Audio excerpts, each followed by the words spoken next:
فيا لله ما أسعد من مات عنه أبواه أو هو مات عنهما وهما عنه راضيان.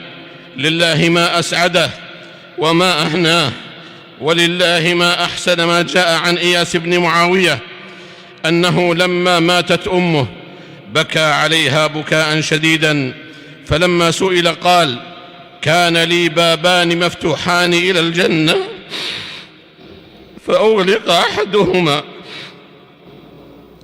ثم يا لله ما أخيب من مات عنه أو مات عنهما وهما عليه غاضبان. ألا ما أضله وما أخسره، بعدا له وسحقا، فإن الله قد قرن الإحسان بهما مع عبادته فقال: واعبدوا الله ولا تشركوا به شيئا وبالوالدين إحسانا. وقرن شكرهما مع شكره فقال: أن اشكر لي ولوالديك إلي المصير.